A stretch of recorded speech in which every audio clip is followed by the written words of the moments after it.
The first time I saw the neon orange sticker slapped across my shed door, I thought it was a prank. Then I read the words "Property of Woodland Creek HOA, Unauthorized Entry Prohibited," and realized Sue Prewitt had finally lost her mind completely.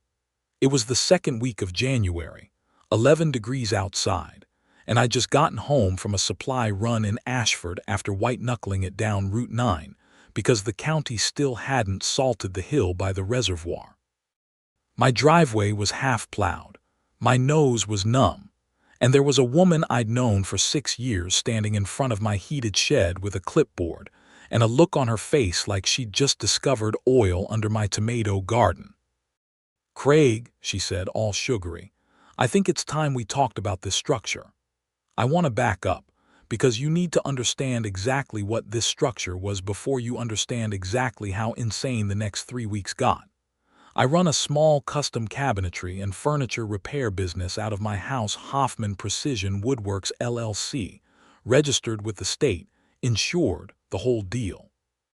2 years ago, I built a proper heated workshop in my backyard because my customers kept asking me to refinish antique furniture in the dead of winter, and you can't do lacquer work in a garage that's 40 degrees. I didn't just slap up a Home Depot shed and run an extension cord to it, either. I pulled a real commercial building permit through the county, had an electrician install a dedicated line, put in a propane furnace rated for the square footage, insulated the walls to code, the works. It cost me 11 grand and about 4 months of dealing with the county inspector, a guy named Prewitt. No relation to Sue, though the name similarity haunted me the whole story, trust me.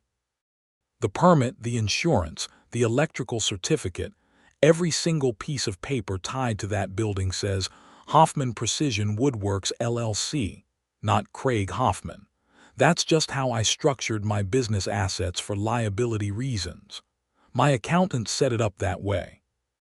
I never thought twice about it until it became the single most important detail in this entire mess. So there I was, standing in my own driveway in the freezing cold, watching Sue Prewitt point a gloved finger at my shed like she just planted a flag on the moon.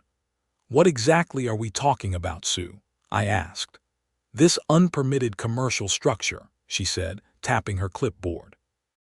"It's come to the board's attention that you're running a business out of a residential shed, which is a direct violation of Section 14, subsection C of our covenants, residential structures only. It's not unpermitted," I said. "I've got the county permit hanging on the wall inside, framed even." She smiled the way people smile when they think they already know they've won. "Well, we'll need to see documentation that it was approved by the Architectural Review Committee, not just the county. County approval and HOA approval are 2 separate things, Craig, you know that." Now, she wasn't wrong about that part technically. HOAs can absolutely have their own review process on top of county permits. What she was wrong about, hilariously, catastrophically wrong about, was what came next. "Since you never submitted an ARC request," she continued, "the structure is considered non-compliant. And per our bylaws, non-compliant structures built without proper authorization can be reclaimed by the association as common property until the matter is resolved." I actually laughed, not a polite laugh, a real from-the-gut did she really just say that laugh, the kind that fogs up in 20-degree air. "Sue," I said, "you cannot reclaim my shed." "I can and I have," she said, and pulled a padlock out of her coat pocket like she was presenting Exhibit A in a murder trial. "The board voted last night. This structure is now under HOA stewardship until you provide proof of compliant permitting." I glanced past her at my shed, my heated, insulated, fully permitted workshop that currently had 40 grand worth of a client's antique dining set curring inside it, and felt my stomach drop a little, because for 1 second I wondered if she actually had the authority to pull something like this off. Then I remembered whose name was on that permit, and I started laughing again. Let me tell you about Sue Prewitt, because if you've dealt with an HOA before, you already know her type. You've just met her under a different name. 54 years old, semi-retired from some regional sales job, an HOA president of Woodland Creek Estates for the last 4 years running unopposed, mostly because nobody else wants the headache of dealing with her. She's the kind of woman who measures your grass with an actual ruler. She once fined a family 2 doors down from me for having a seasonally inappropriate wreath on their door in February. Apparently Valentine's Day wreaths violate the natural winter aesthetic clause, which I'm fairly sure she made up on the spot.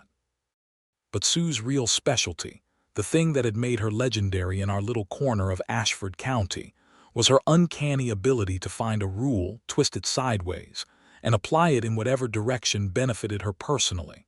And that winter, what benefited her personally was heat. Specifically, my heat. See, our whole subdivision runs on propane. No natural gas lines out this far, so everybody's got a tank buried in their yard and a delivery contract with Ashford Fuel. That January had been brutal record cold snap, 2 feet of snow in 1 week, and then the icing on the cake. A fuel truck jackknifed on the ice out on County Road 12, right at the turn everybody calls Widowmaker Curve, and it blocked deliveries to half the county for 4 days while they cleared the wreck and reassessed the roads. Half the neighborhood was rationing heat. The Talberts down the street were running space heaters off their generator. The Ochoas had their whole family sleeping in the living room around the fireplace. And Sue Prewitt, in her giant colonial on the corner lot with the wraparound porch she was so proud of. Her tank ran dry on a Tuesday night in the middle of a 14-below cold snap, and Ashford Fuel told her she was on a 5-day wait list behind emergency deliveries to households with infants and elderly residents. I didn't know any of this yet when she showed up with her clipboard and her padlock. I found out later, and when I did, the whole thing suddenly made a horrifying kind of sense. "Sue," I said, trying to stay calm, "that shed is heated by its own dedicated propane tank, permitted separately, and it's currently got a client's furniture curing in there at a controlled 68 degrees. I can't just hand you the keys." "It's not about handing over keys, Craig, it's about compliance," she said. "Until you provide ARC documentation, HOA guidelines allow the board to secure non-compliant structures for community safety." Community safety. Yes, from my shed. From unpermitted commercial activity in a residential zone, yes. I could have argued with her right there in the driveway for another hour, but my hands were going numb and I had a stack of firewood to bring in before dark, so I just said, "I'll get you the paperwork," and went inside. That night, I pulled every document I had.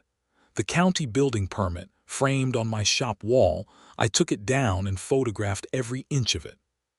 The certificate of occupancy, the electrical inspection sign-off, my LLC formation documents from the Secretary of State, my business insurance policy, and sitting there at my kitchen table with a cup of coffee going cold next to my laptop, I noticed something that made me sit up straight. Every single document, everyone listed the property owner and permit holder as Hoffman Precision Woodworks LLC, not Craig Hoffman, the LLC. Now here's the thing about HOA covenants, at least the ones in our neighborhood, and I'd bet in most neighborhoods. They're written to govern homeowners and residential lots. The whole document is built around the assumption that the person violating the rules is a person who owns the house. But my shed permitted, built, insured, and taxed as a commercial structure under a registered business entity. Technically wasn't even a residential structure in the eyes of the county anymore.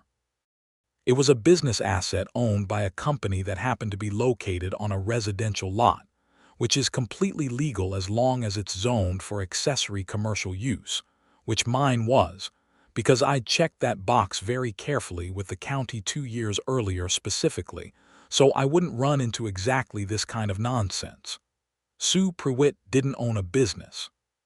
Sue Prewitt had never read a permit application in her life beyond skimming for a signature line.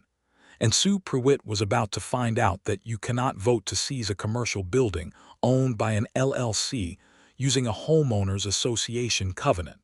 no matter how many clipboards you bring to my driveway.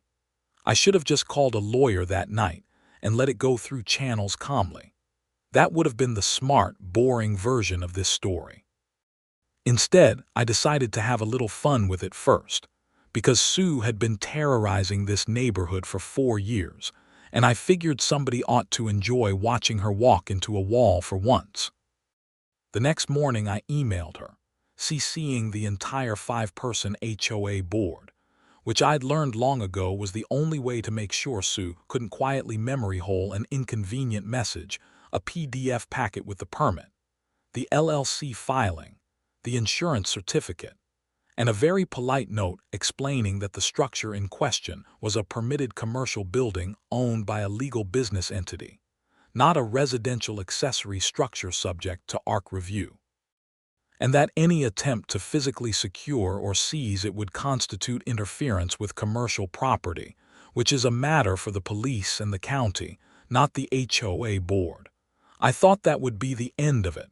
I was wrong. I was so wrong. Sue wrote back within 20 minutes. She must have been sitting there refreshing her inbox, and her email was a masterclass in doubling down.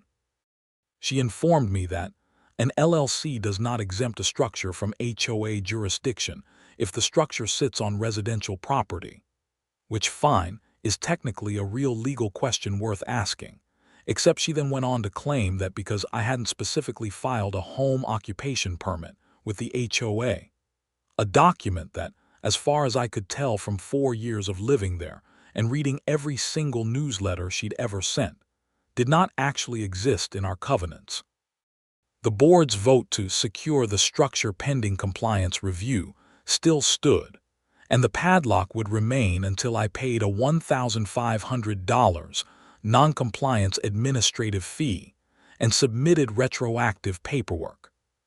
$1,500 for a permit that already existed to unlock my own shed in the middle of a cold snap, with a client's furniture curring inside it at a temperature I could no longer control because she'd padlocked the propane shed door shut along with the main one. That's when I stopped finding it funny. I want to be clear about something. My shed had 2 doors. The main garage-style door for moving furniture in and out, and a side door that led to a small utility closet where the propane furnace and thermostat controls lived. Sue's cheap padlock was on the main door. But in her infinite HOA wisdom, she'd also zip-tied the utility closet door shut for safety, which meant if that furnace had a problem, a pilot light going out, a thermostat malfunction, anything, I couldn't get in to fix it without literally cutting my way into my own building. I called her. She didn't pick up. I called the HOA's official line, which just rings to her cell phone anyway because apparently 4 years running she'd never bothered training anyone else to handle calls. Straight to voicemail.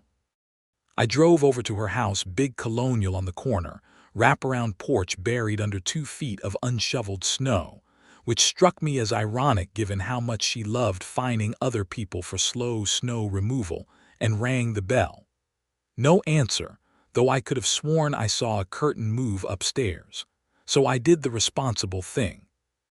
I called a locksmith myself, documented everything with photos and timestamps, cut the zip tie on the utility door with a pair of side cutters, checked the furnace, thank God, still running fine, and then called the county non-emergency police line to make a report, because at this point I wanted a paper trail a mile long. The officer who came out, a younger guy named Ramirez, actually seemed kind of delighted by the whole situation. He photographed the padlock, the sticker, the zip tie remnants, took my statement, and said something that I've repeated to at least a dozen people since. Sir, I'll be honest with you. HOAs put padlocks on stuff that isn't theirs more than you'd think. Most of the time it's a civil matter.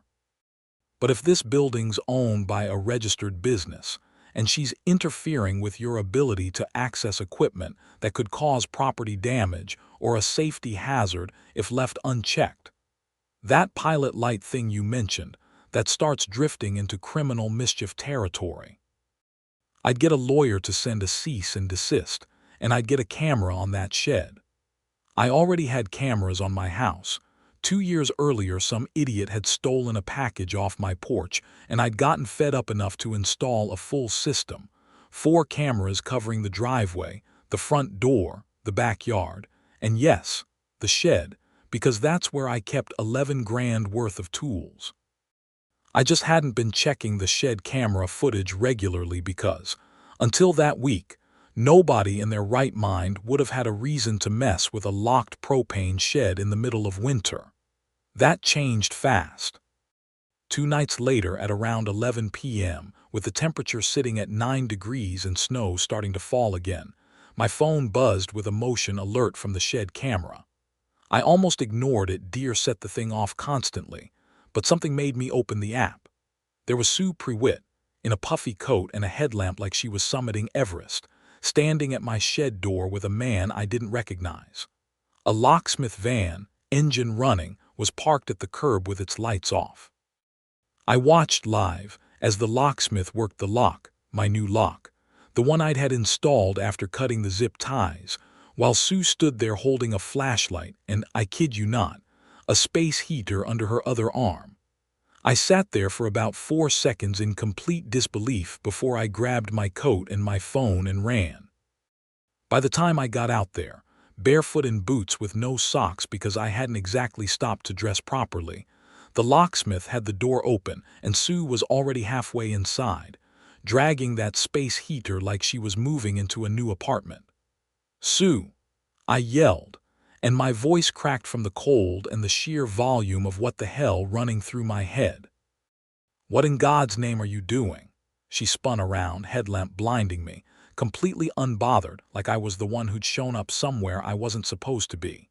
"Craig, my propane ran out 3 days ago," she said, like this was a perfectly reasonable explanation for breaking into a business. "This structure is technically under HOA stewardship until your compliance fee is paid, which means it's available for community emergency use. I'm well within my rights." I just stood there for a second, snow collecting on my bare ankles, staring at this woman who had genuinely, unironically, convinced herself that seizing a private business's heated building for her own personal comfort during a fuel shortage was somehow a legitimate exercise of HOA authority.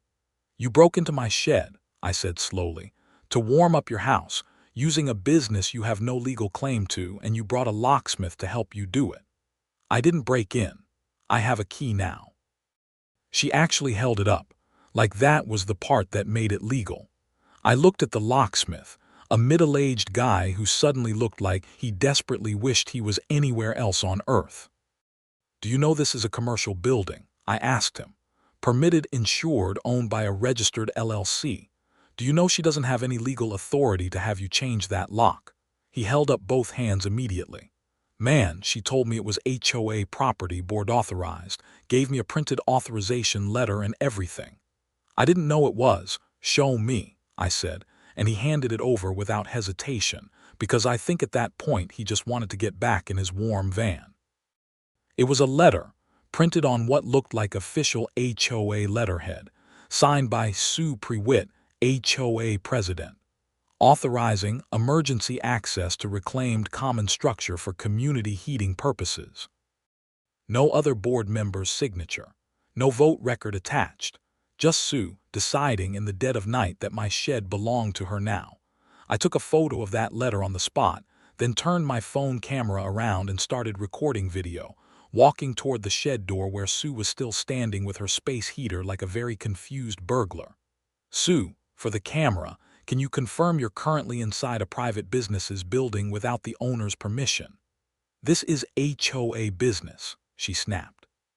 "You're being deliberately obstructive, Craig, and I will be documenting this confrontation for the board." "Great, document away." I've got about 4 angles of footage already, going back 3 nights, showing you and this gentleman breaking into a commercial structure owned by Hoffman Precision Woodworks LLC. I'm going to go ahead and call the police now, and then I'm going to call my lawyer in the morning, and then I think I'm going to have a really interesting conversation with the rest of your board about what you've been doing with your presidential authority. Her face did this thing, That particular HOA Karen flicker where the confidence cracks for just a half second before the indignation slams back down to cover it. You wouldn't dare call the police over a heating dispute.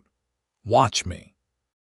Officer Ramirez, bless him, was apparently still on shift and remembered my name from 2 nights earlier, because when I called it in he actually laughed before catching himself and going professional again. He and his partner showed up within 15 minutes. Small town, slow night, icy roads keeping most people inside, and by the time they arrived, Sue had at least had the sense to unplug the space heater, though she hadn't left the building, which honestly baffled me. I think some part of her genuinely believed that standing her ground would make this go away, the same way it apparently worked on every homeowner in Woodland Creek for the last 4 years. It did not work on Officer Ramirez. He asked for my documentation first: permit, LLC papers, insurance, the whole packet I'd already put together, and then asked Sue for hers. She handed over the same authorization letter she'd given the locksmith, and I watched Ramirez read it twice slowly, with the specific facial expression of a man trying very hard not to smile. "Ma'am, this letter is signed only by you," he said. "Is there a board resolution or vote record showing this was approved by the full HOA board?" "The board trusts my judgment on emergency matters," Sue said. "That's not what I asked. There wasn't time for a formal vote, it was an emergency." "Ma'am, you had a locksmith rekey a private commercial building. That's not really an emergency heating measure, that's a locksmith bill." He turned to me. "Mr. Hoffman, do you want to press charges for criminal trespass and property damage to your original lock?" I thought about it for exactly as long as it took me to remember the sticker on my door, the zip-tied furnace closet, the $1,500 fake compliance fee, and 4 years of this woman fining my neighbors for wreaths and grass length while apparently believing she could just seize whatever she wanted the second it was convenient for her. "Yeah," I said, "I do."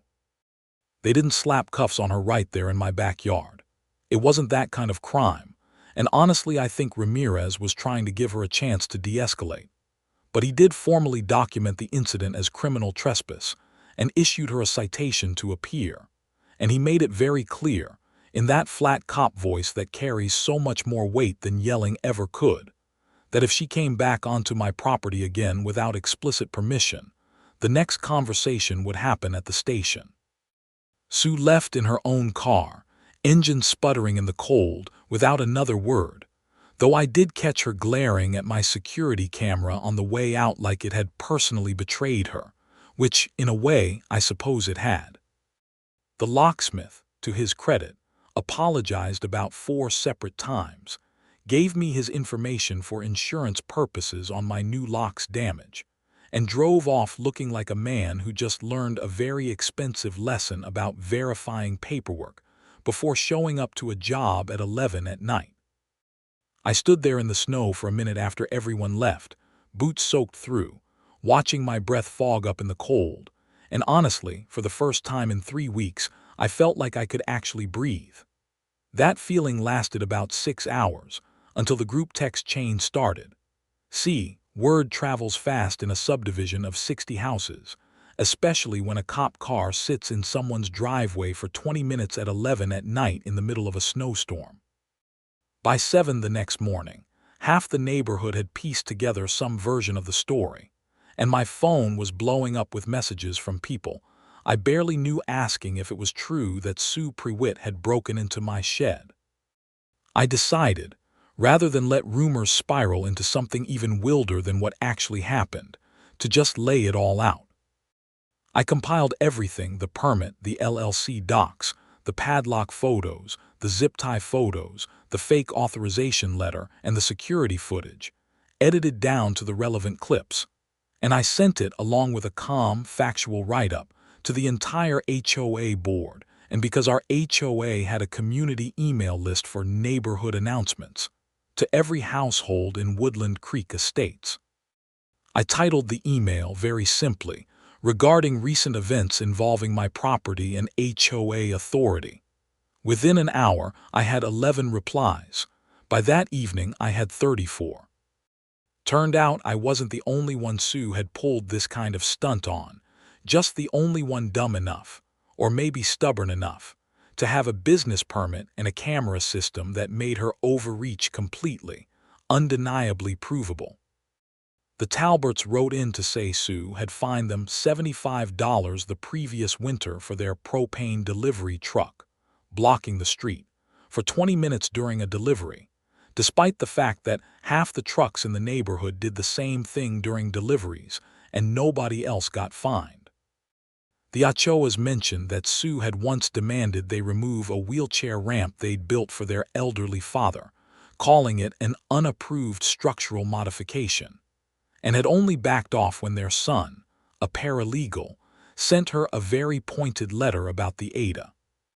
An older guy named Frank Delgado, who lived 2 streets over, wrote a long message about how Sue had tried to charge him a vehicle storage fee for parking his own work truck, a plumbing van, permitted, insured, business registered, much like my shed, in his own driveway overnight, claiming commercial vehicles violated the residential aesthetic clause, despite there being no such clause anywhere in the actual covenants, which Frank had apparently gone and read cover to cover after that fight, twice. Just to be sure. It became very clear, very fast, that Sue Prewitt had spent 4 years running Woodland Creek Estates less like a homeowners association and more like her own personal fiefdom, enforcing rules that existed only in her head, and nobody had ever pushed back hard enough, with enough documentation to make it stick. That gave me an idea. Our HOA bylaws, the actual real ones, buried in a PDF nobody, but Sue ever seemed to reference, required an emergency board meeting to be called if a petition was submitted with signatures from at least 20% of homeowners. Woodland Creek had 62 houses. I needed 13 signatures. I had 31 within 2 days. The emergency meeting got scheduled for the following Saturday at the community clubhouse, a squat brick building next to the frozen-over pool that mostly got used for the annual 4th of July potluck and absolutely nothing else in January. Sue tried, predictably, to reschedule it due to inclement weather concerns, even though the forecast that Saturday was clear, cold but clear, with the roads finally salted and passable after 2 weeks of misery.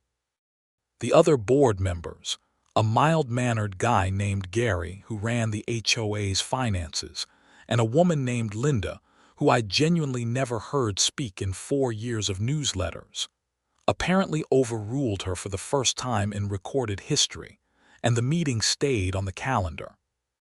I spent that week doing 2 things: getting my lawyer, a woman named Patricia Kwan who specialized in small business and property law, to draft an official response outlining exactly why the HOA had 0 jurisdiction over a permitted commercial structure owned by a separate legal entity, and preparing what I can only describe as the single most satisfying slideshow presentation of my entire life. Saturday came. The clubhouse parking lot, usually empty in winter, was packed. I counted at least 40 people crammed into a room built for maybe 30, coats still on because the ancient baseboard heaters in that building had never worked right, kids stuck home from school running around the edges of the crowd, everybody murmuring. Sue sat at the folding table at the front, flanked by Gary and Linda and the other 2 board members, looking like she'd rather be literally anywhere else on the planet, including back in my shed with her space heater. She tried to open the meeting with some kind of prepared statement about unfortunate miscommunications and moving forward as a community, but Gary, of all people, cut her off.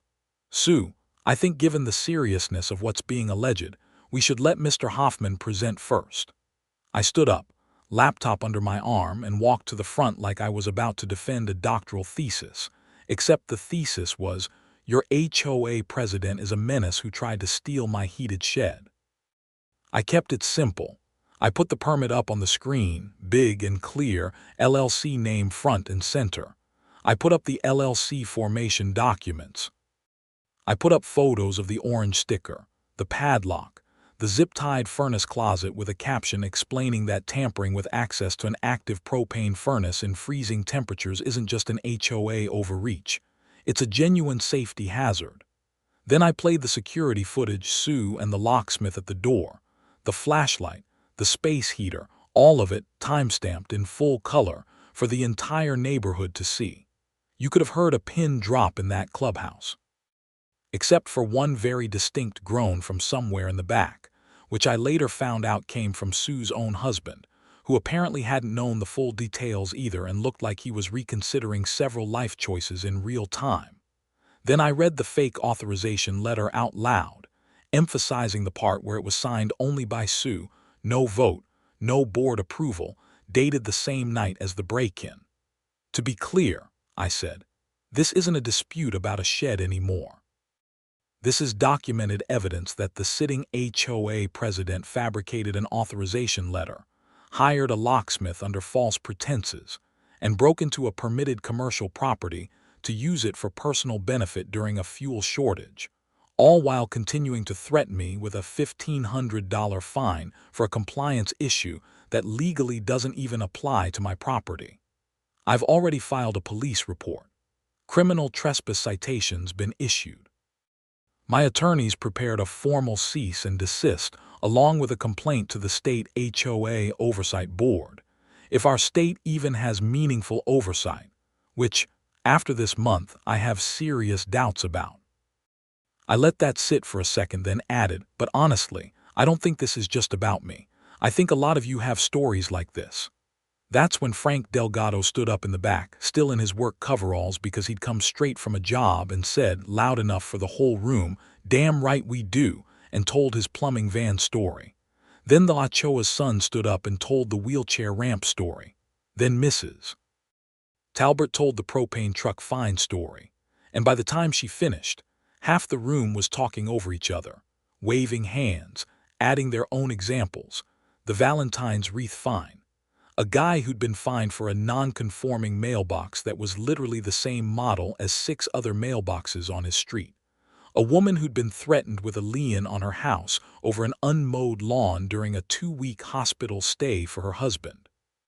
Sue sat there through all of it, jaw tight, saying nothing, because for once in her HOA career there was nothing clever to twist, nothing to spin. It was just receipts. Mine mostly, but everyone else's too, all stacking up at once like the world's most satisfying avalanche. Gary, looking distinctly uncomfortable but also like a man finally waking up from a 4-year nap, cleared his throat and addressed the room. Given the severity of what's been presented, and given that Sue is currently facing a pending criminal citation related to this incident, I think it's appropriate that we hold an immediate vote on her continued position as board president, pending the outcome of the legal matter. Sue tried one more time. "This is a witch hunt," she said, voice climbing. "I have served this community for 4 years, made sacrifices, spent countless unpaid hours." "Sue," Linda said quietly, and it was honestly the first time I'd ever heard her speak more than 2 words in a row, "you broke into a man's business, during a felony cold snap, to steal his heat, while fining the rest of us over wreaths." The room laughed, not a mean laugh exactly, more the exhausted laugh of 60 households finally exhaling 4 years of held breath at once, and I think that laugh did more damage to Sue Prewitt's pride than anything I'd said in my entire slideshow. The vote happened right there. Board bylaws required a simple majority of the 5-member board for removal pending review, and it went 4-1, Sue being the lone holdout voting for herself, which somehow made the whole thing even funnier. She was removed as HOA president on the spot, with Gary stepping in as interim president, and the board unanimously agreed to launch a full review of every fine issued in the last 2 years, with an outside property law consultant, on Patricia Quann's recommendation. Actually, since apparently HOA disputes were a bigger chunk of her practice than I'd realized, brought in to make sure the actual covenants got followed instead of whatever Sue had been making up on the fly. The criminal case moved forward separately, because a neighborhood vote doesn't erase a police citation. Sue ended up pleading down to a lesser trespassing charge a few weeks later, paid a fine, did some community service hours supervised by the county, not the HOA, which I found deeply satisfying, and had to personally cover the cost of the locksmith's rekeying job and a formal written apology that Patricia made sure got included as part of the settlement. Mostly because I wanted it in writing that even Sue's own lawyer had advised her to admit she had zero legal standing to touch my shed in the first place. The $1,500 compliance fee evaporated, obviously, once Patricia's letter landed on the new board's desk, and the new board actually sent me a formal written apology of their own, along with, weirdly, a fruit basket, which felt like a strange but very Midwestern suburban way of saying, "Sorry our president tried to steal your building." As for the propane shortage that started this whole mess, that resolved itself about a week after the meeting, once the county finally cleared Widowmaker Curve and Ashford Fuel worked through their backlog. Turns out Sue's tank got refilled the very next morning after her arrest, which meant in the end she'd broken into my shed, gotten a criminal citation, lost her HOA presidency, and humiliated herself in front of the entire neighborhood, all to avoid being cold for less than 24 more hours. I've replayed that math in my head more times than I probably should. A few weeks later, once things had settled and the new board had actually started functioning like a normal, boring HOA should, sending out reasonable newsletters about snow removal schedules instead of ambush fines, I did something that surprised even me. I hosted a little neighborhood get-together in the shed. Not a big thing, just hot cocoa, some folding chairs, a space heater or two of my own for backup, even though the propane furnace handled it fine, and an open invitation to anyone in Woodland Creek who wanted to come see the infamous building in person, the one that had apparently become neighborhood legend as the shed Sue tried to steal. Probably 20 people showed up over the course of the afternoon, tromping snow in on their boots, admiring the insulation job, laughing about the whole saga now that it had a happy ending. Frank Delgado brought his work van and parked it right in my driveway, just because he could, and nobody said a word about it. The Ochoas brought their dad by to see the shed, wheelchair ramp and all, still very much intact at their own house. Gary showed up with an actual printed copy of the updated covenants, freshly reviewed and corrected, and joked that he was framing his own copy right next to my county permit, so nobody forgets what the rules actually say versus what somebody decided they should say. Sue didn't come, obviously. Last I heard, she and her husband were talking about selling the house and moving somewhere without an HOA at all, which struck nearly everyone in the neighborhood as the single most on-brand ending possible for her. The woman who tried to control everyone else's property finally undone by the one property she never should have touched in the first place. My shed, meanwhile, kept right on doing exactly what it was permitted to do, staying warm, staying mine, and staying legally, thoroughly, undeniably a property of Hoffman Precision Woodworks LLC, paperwork and all, framed right there on the wall for anyone who ever wants to double-check. Funny thing about winter out here, it always finds a way to expose the cracks in things. Ice finds the weak spot in the pavement. Cold finds the gap in the insulation. And apparently, a good old-fashioned fuel shortage has a way of exposing exactly what kind of person somebody really is when they think nobody's watching. Good thing I always am. 4 cameras, full coverage, fully charged batteries, all winter long.